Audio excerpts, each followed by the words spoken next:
Shalom. Puji Tuhan, Bapak Ibu yang dikasihi Tuhan. Hari ini saya dan istri bisa melayani Bapak Ibu sekalian.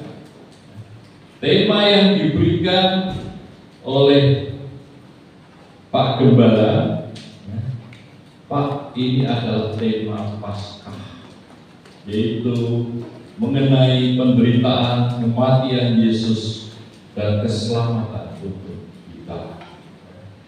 Dan saudara sekalian melihat di teks, ya,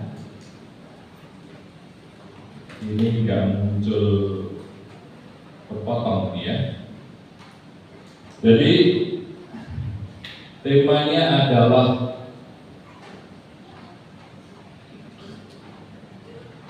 penderitaan, kematian, dan kemuliaan. Diambil dari Filipi 3 ayat yang ke-10. Demikian kebenaran firman Tuhan.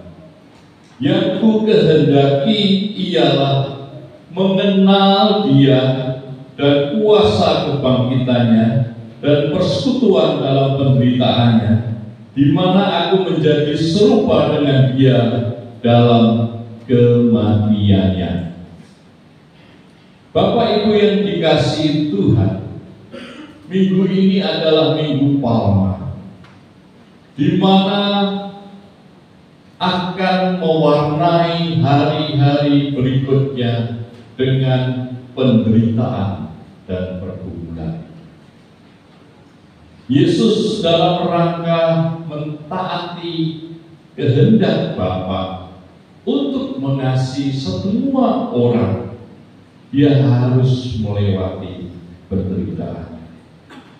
Dia harus melewati pergumulan-pergumulannya. Oleh sebab itu, di Filipi 3 ayat 10 dikatakan, ini adalah kerinduan Rasul Paulus. Yang ku kehendaki ialah mengenal Dia dan kuasa kebangkitannya dan persekutuan dalam penderitaan, di mana aku menjadi serupa di dalam kematiannya. Rasul Paulus menginginkan dia mengenal apa yang dilakukan Yesus. Kita seringkali senang ketika merayakan Paskah dan rangkaian hari-hari Paskah. Mengapa? Karena kita sudah tahu akhirnya, yaitu Yesus bangkit dan menang. Tapi bayangkan kalau jemaat Condrokusumo ini pada waktu Yesus disalib, pada waktu Yesus memasuki pergumulan-pergumulan di dalam menghadapi kematiannya, pasti hatinya habis. Saya bisa memahami kesaksian dari Bu Tani tadi. Sudah 3 kali stroke, umur juga sudah 73, gitu ya. Saudara, kita yang menyaksikan bisa, puji Tuhan, bisa sembuh karena sudah tahu akhirnya. Tapi bagi yang menghadapi, yang merasakan, aduh Tuhan, ini saatnya ampuni dosa saya siap pulang. Nah, murid-murid lebih dari itu, mereka kehilangan pengharapannya karena Yesus ditangkap. Mereka hancur hatinya karena Yesus disiksa. Bahkan mereka pulang dan ada yang menyangkal Dia. Karena apa? Tidak siap menghadapi kesulitan dan penderitaan. Next slide. Kita sebagai orang Kristen seringkali senangnya adalah berkat dan kesuksesan. Ketika tema ini diberikan, saya berkumpul, saya memang banyak berbicara mengenai bagaimana mengatasi kesulitan-kesulitan hidup dan pergumulan-pergumulan hidup. Tapi sesungguhnya khotbah yang demikian itu seringkali tidak dikehendaki oleh jemaat. Jemaat ingin adalah khotbah yang memberkati, yang bisa mendatangkan berkat banyak, yang sukses. Ya kan? Bapak Ibu sekalian, saudara sekalian, semua sini kan senang kalau diberkati kan? Amin. Amin. Pasti suaranya kelas kalau berkat. Ingin uangnya banyak senang kan? Pekerjaannya lancar senang, keluarganya baik-baik senang. Ya, karena kita semua itu siap menerima janji Tuhan, tapi belum tentu siap mentaati firman Tuhan. Next. Bahkan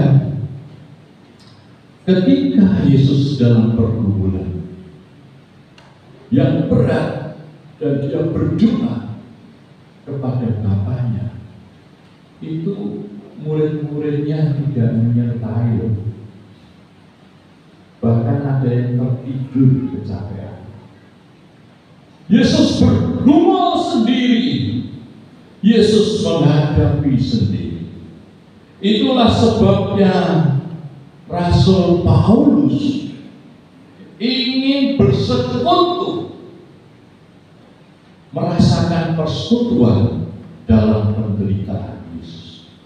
Artinya Rasul Paulus itu kalau mungkin ketika Yesus di Taman Getsemani sedang dalam pergumulan yang berat, dia ada di sampingnya. Dia mungkin ingin memegang tangan Yesus, mungkin ingin memegang pundak Yesus dan merasakan apa yang menjadi beban dan pergumulan dari Yesus.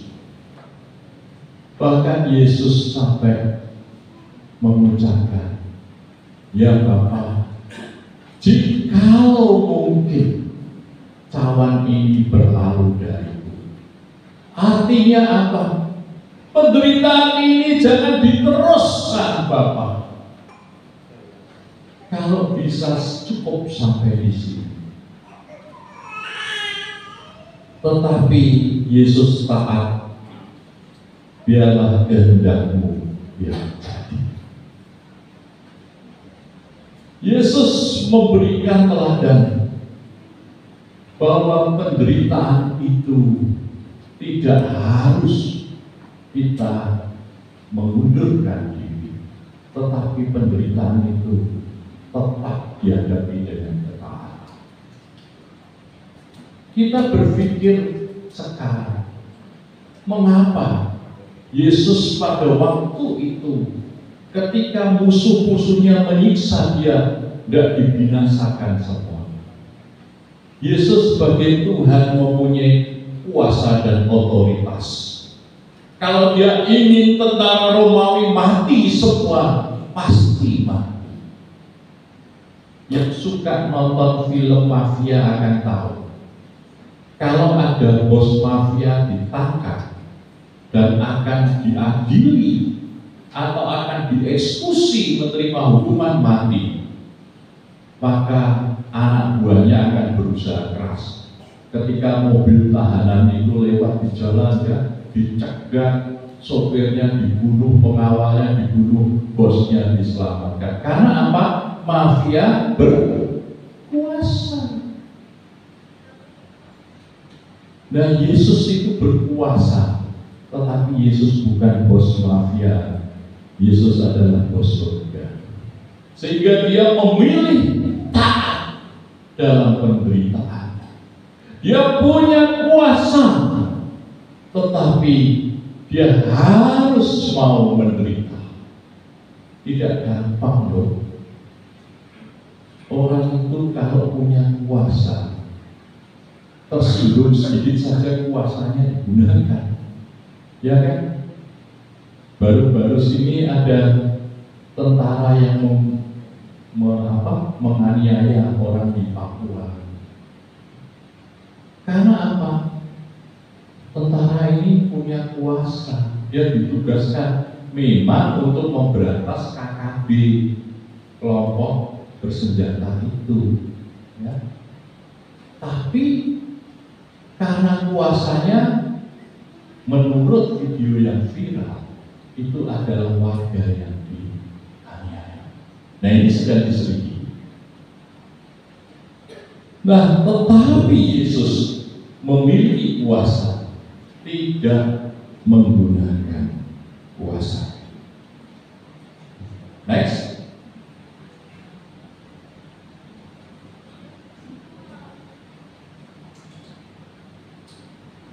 Inilah yang dikehendaki Yesus atas kita semua.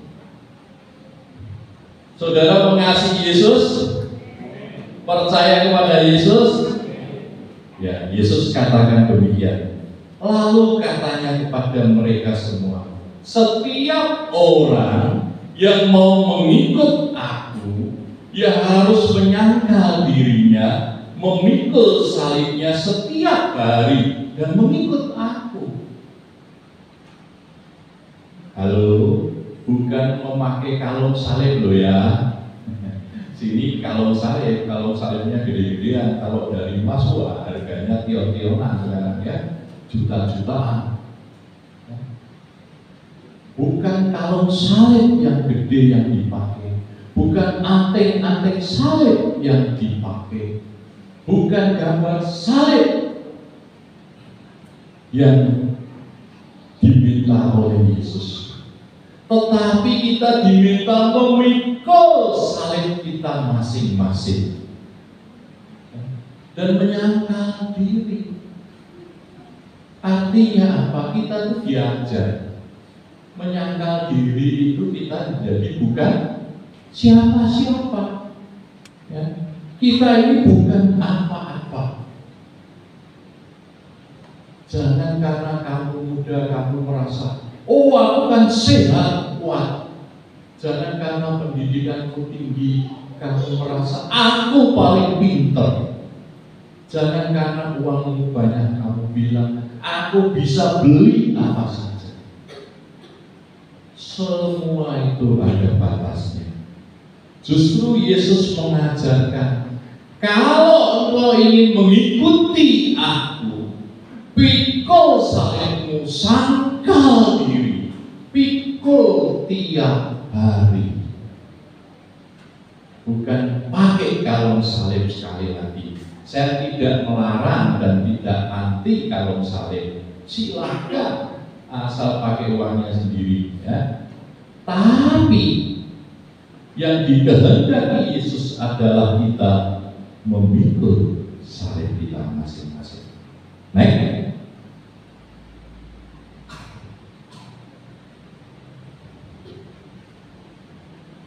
Kita ini umat pemenang. Kalau berbicara umat pemenang, semua pasti senang. Biasanya orang setuju, haleluya, puji Tuhan, kita ini pemenang, bahkan lebih dari pemenang. Haleluya. Mari kita baca 1 Yohanes 5 ayat 4-5. Sebab semua yang lahir dari Allah mengalahkan dunia. Dan inilah kemenangan yang mengalahkan dunia, iman kita. Siapakah yang mengalahkan dunia selain daripada dia yang percaya bahwa Yesus adalah anak Allah? Kita ini menang bukan karena kepandaian kita, bukan karena kekuasaan kita, bukan karena harta kita, tetapi karena iman kita. Dan kalau kita ini pemenang, maka kita pernah mengalami perlombaan. Benar kan? Beberapa hari yang lalu Saya terima gambar foto dari cucu saya yang pertama. Dia gambar terima piala sama voucher sama piagam.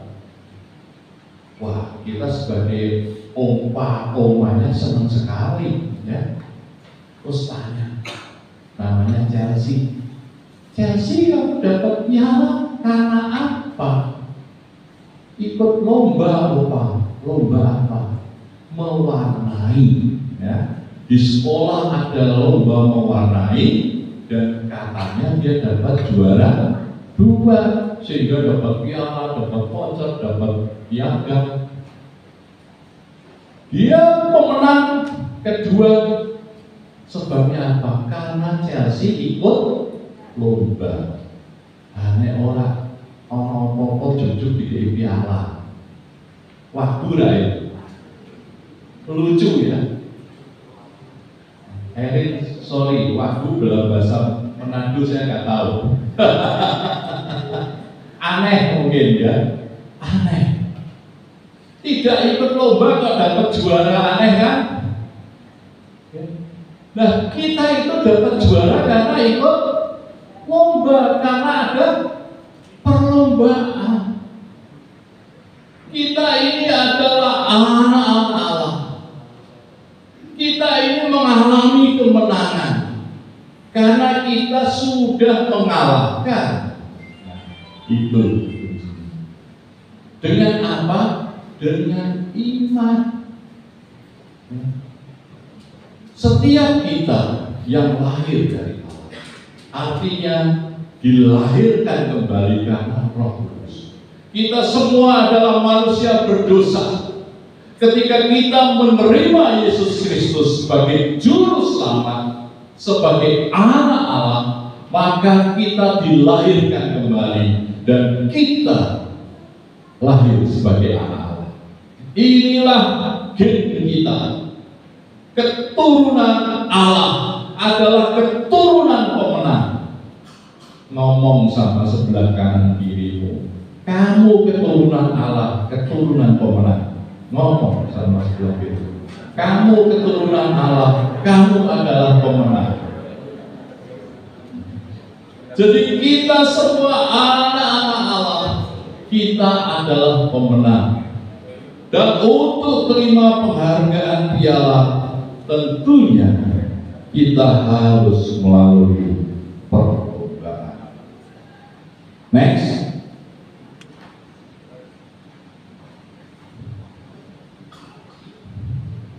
Nah, orang itu biasanya ngasih selamat berbahagia adalah kalau tadi ya dapat anak, dapat pasangan, ya, dapat rezeki nomplok, ya, dapat juara, semua kasih selamat. Tapi kita belajar dari firman Tuhan, berbahagia karena pencobaan. Ya, kita belajar berbahagia karena pencobaan. Kita baca Yakobus 1 ayat 2 sampai 4. Demikian kebenaran firman Tuhan. Saudara-saudaraku, anggaplah sebagai suatu kebahagiaan apabila kamu jatuh ke dalam berbagai-bagai pencobaan. Sebab kamu tahu bahwa ujian terhadap imanmu itu menghasilkan ketekunan. Dan biarlah ketekunan itu memperoleh buah yang matang, supaya kamu menjadi sempurna dan utuh dan tidak kekurangan suatu apapun. Setiap kita kalau ingin berbahagia harus mau menghadapi tantangan, pencobaan dan ujian.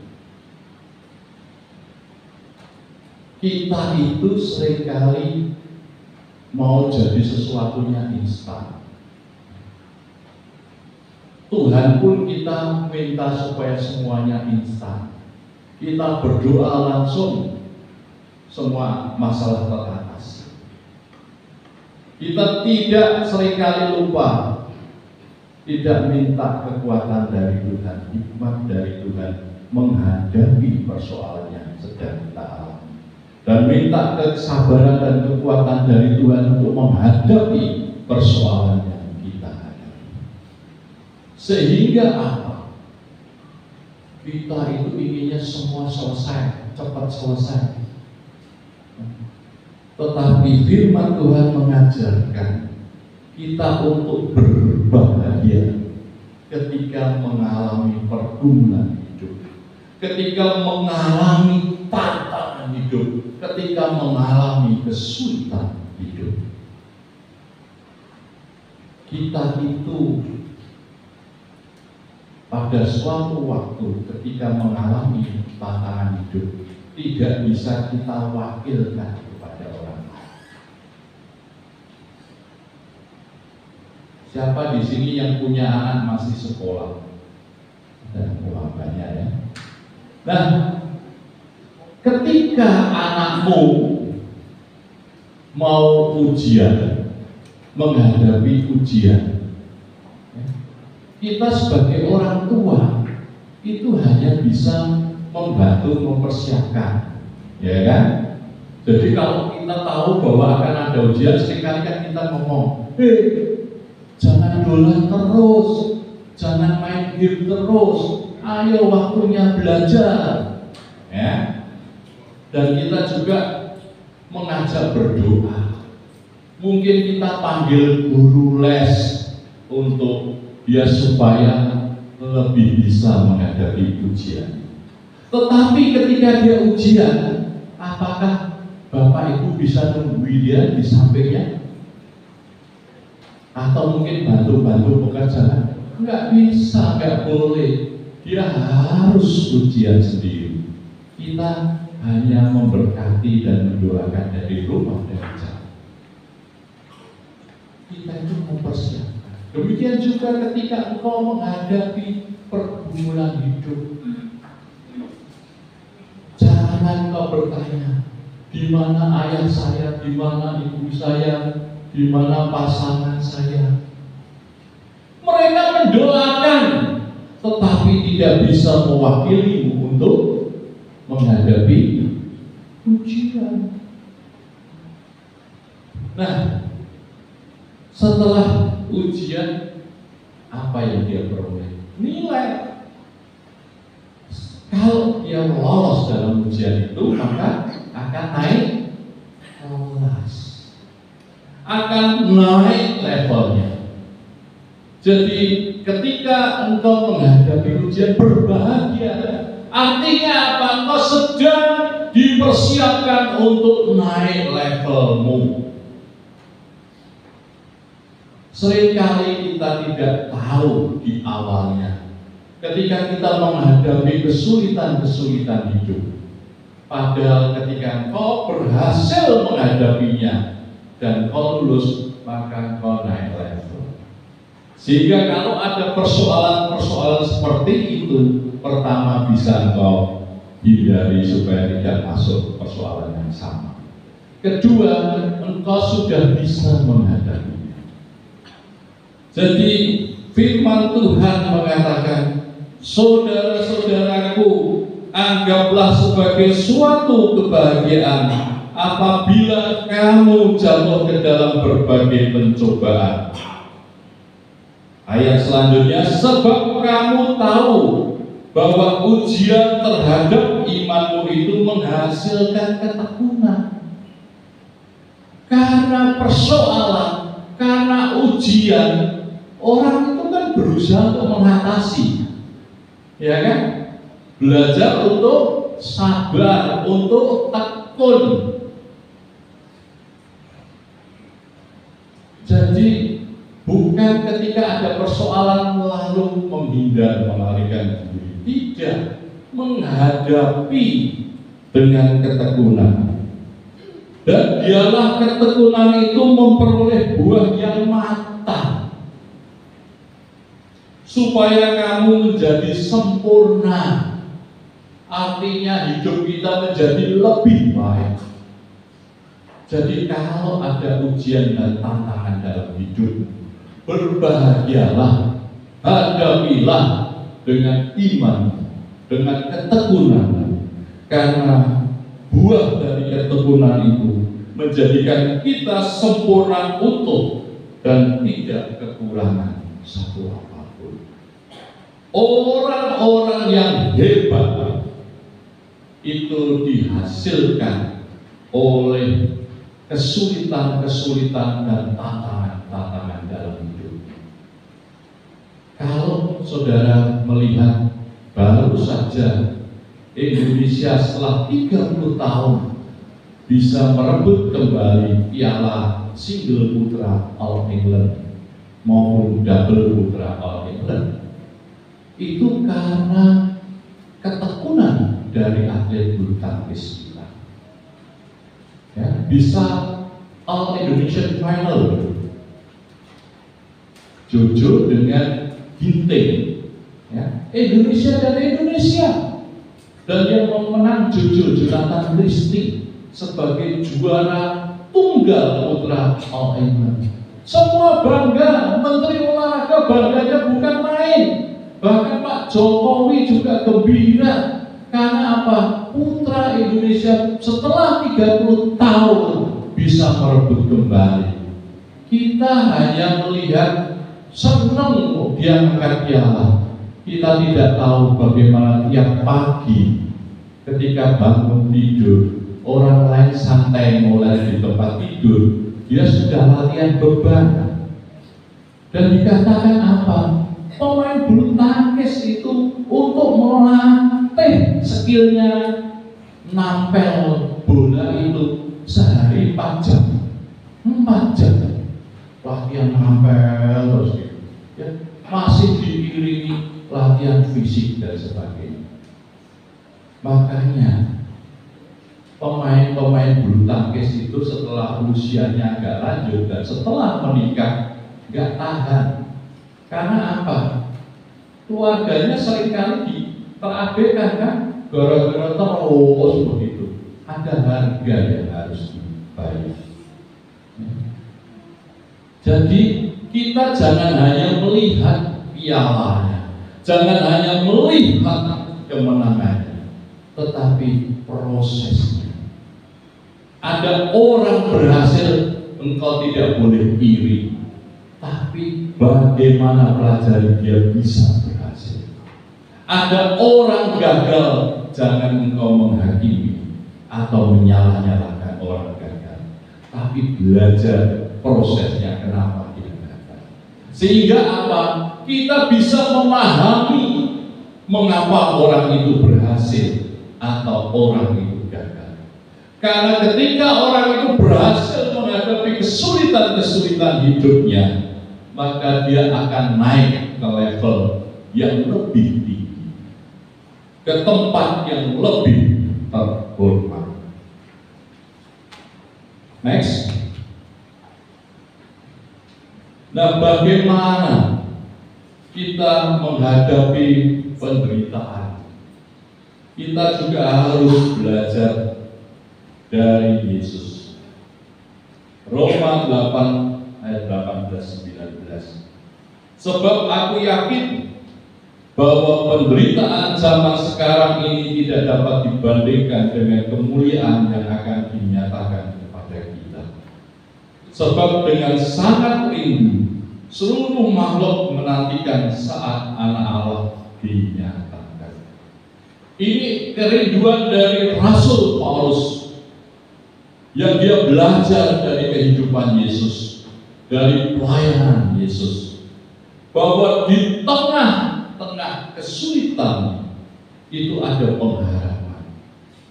Yesus menghadapi persoalan yang hebat, menghadapi penderitaan yang hebat, dan dia tahu dia harus membayar dengan nyawanya. Tetapi Yesus melihat sesuatu yang lebih besar, yaitu pengharapan. Dia memiliki pengharapan semua manusia menjadi selamat karena karyanya. Kita semua ini sebetulnya pernah mengalami kesakitan. Kita itu dilahirkan oleh seorang ibu. Ibu yang melahirkan sakit nggak? Di sini siapa yang sudah jadi ibu? Sakit. Bapak di sini tanya istrinya ketika melahirkan sakit, mengeluh, atau ada istrinya yang lahir gembira saja itu? Enggak, pasti kesakitan. Saya ketika anak pertama kami mau lahir, ya, saya dan istri menikah baru tahun ketiga itu kita dikaruniai anak, ya. Jadi sempat dekat, ini dikasih anak atau enggak gitu ya. Nah, ketika istri hamil senangnya bukan main, tapi ketika menghadapi kelahiran deg-degan bahkan. Kenapa? Karena dia memiliki anak, ya. Ibu-ibu itu walaupun sakit, dia mau menjalani. Maka kalau ada orang tanya, sakit mana? Melahirkan sama kejeglong, ya, pasti dijawab kompak, ya sakit kejeglong lah. Kenapa? Nah, melahirkan, ibu itu habis melahirkan katanya sakit, tahun berikutnya hamil lagi, melahirkan lagi. Sudah begitu ada yang melahirkan 5, 6, 10 anak. Nah, artinya kan kalau orang kejeglong sekali kan tidak pernah mau kejeglong lagi. Nah, rahasianya ternyata ini, ibu itu rela untuk sakit karena dia mempunyai pengharapan. Punya keturunan itu menyenangkan, punya anak itu menyenangkan. Saya anak satu senang, anak dua senang, bahkan mau lebih sebetulnya. Tapi Tuhan titipkan dua, dikasih laki sama perempuan. Senang, walaupun istri saya sakit tapi tidak kapok untuk melahirkan. Karena apa? Ada pengharapan. Anak-anak Tuhan, apakah engkau dengan iman engkau memiliki pengharapan di dalam Tuhan?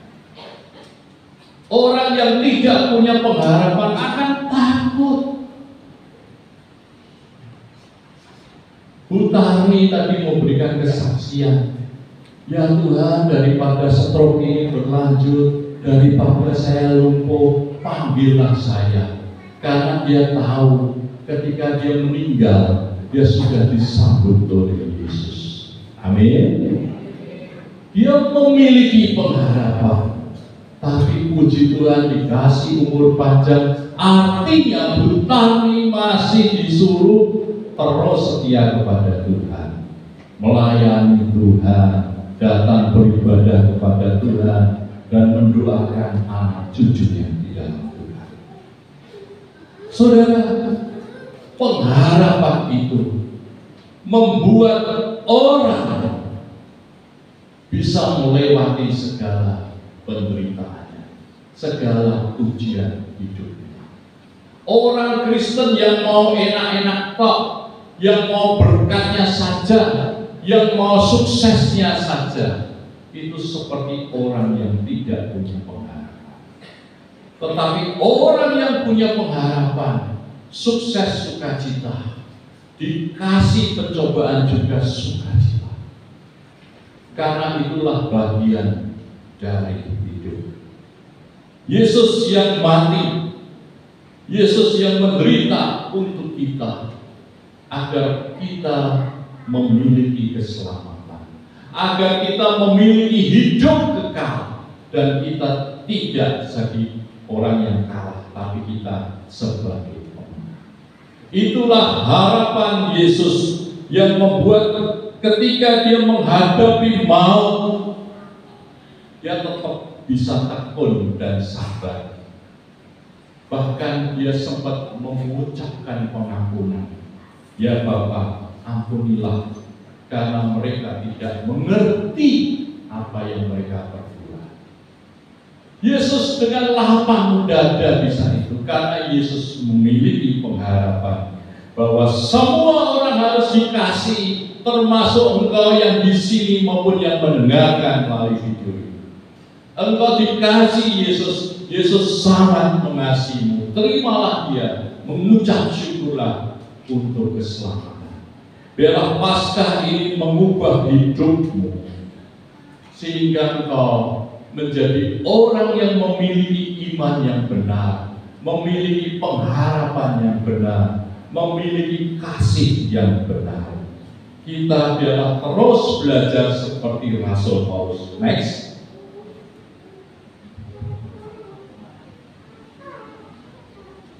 Sehingga kita bisa mengatakan demikian. Filipi 1 ayat 21. Karena bagiku hidup adalah Kristus dan mati adalah keuntungan. Karena bagiku hidup adalah Kristus dan mati adalah keuntungan. Rasul Paulus, kita tahu dia menghadapi banyak kesulitan. Banyak orang ingin mencelakainya, dia ingin dibunuh, dia masuk ke penjara. Dia melawat berbagai-bagai macam tempat. Dia juga harus bekerja untuk mencukupi dan menghidupi dia dan timnya. Tetapi Paulus mempersembahkan hidupnya bagi Kristus. Dan dia tahu ketika saatnya tiba, dia harus pulang ke surga, maka mati adalah keuntungan. Kita sebagai anak-anak Tuhan, Jemaat GIA Condrokusumo, biarlah kita bisa mengikuti Paulus. Hidup bagi Kristus dan mati adalah keuntungan. Amin. Mari kita berdoa. Shalom Bapak Ibu. Masih semangat? Kita akan sebentar menyimak informasi yang bisa kita terima. Informasi untuk pelayanan sepekan. Nanti sore ibadah kedua pukul 17 masih diadakan di tempat ini dengan pelayan yang bisa Bapak Ibu simak di warta jemaat masing-masing. Pukul 10 nanti siang, kelas remaja akan mengadakan ibadah. Pujian akan dilayani oleh Ibu Mega dan firman Tuhan akan dilayani oleh Ibu Riani. Hari Selasa, persekutuan doa malam, petugas akan dilayani oleh Dian dan untuk hari Jumat, KPK Kasih dan Sukacita diliburkan karena kita akan mengadakan ibadah Jumat Agung pukul 17. Kita bersama-sama beribadah Jumat Agung pukul 17 hari Jumat 29 Maret 2024. Hari Sabtunya pukul 15.30 Jacob Kingdom akan mengadakan ibadah untuk kelompok umur 3-8 tahun. Akan dilayani ibadah Paskah, akan dilayani pujian Saudari Alin, Saudari Keira, dan Saudari Vina. Untuk musik dilayani Saudara Marcel, Saudari Laura, Saudari Ino, Saudara Gavino, dan firman Tuhan akan dilayani oleh Pendeta Samuel. Informasi laporan keuangan. Laporan kas pembayaran tahap 3 saldo per 23 Maret 2024 sebesar Rp16.123.485. Persepuluhan hari Minggu per tanggal 17 Maret total Rp8.721.701. Untuk laporan keuangan panitia Jumat Agung dan Paskah, dana yang masih diperlukan Rp5.097.000. Dan bagi jemaat yang rindu, mempunyai kerinduan untuk memberikan persembahan baik berupa telur ataupun janji iman, silahkan bisa langsung menghubungi Ibu Hati. Warta khusus, saya mewakili jemaat Gereja Salvasi Condorokusumo mengucapkan terima kasih untuk pelayanan Bapak Lukas Lukmana, untuk pemberitaan firman Tuhan yang memberkati setiap kami. Kiranya Bapak Lukas Lukmana tetap menjadi berkat dimanapun Bapak ditempatkan. Telah dibuka penerimaan pendaftaran murid baru untuk tahun Alfa dengan syarat yang bisa kita simak di Warta. Bagi Bapak Ibu Saudara sekalian yang ingin mendaftarkan, silakan langsung bisa menghubungi Saudari Ina. Ibadah Jumat Agung tadi ya, Jumat 29 Maret pukul 17, dan petugasnya pelayannya bisa Bapak Ibu simak di Warta. Tambahan untuk katekisasi nanti siang diadakan pukul 12 di Pastori ya Bu ya, di Pastori. Dan informasi tambahan, panitia JA50 berjualan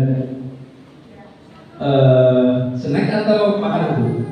Makanan ya, makanan di depan bagi Bapak Ibu yang belum masak.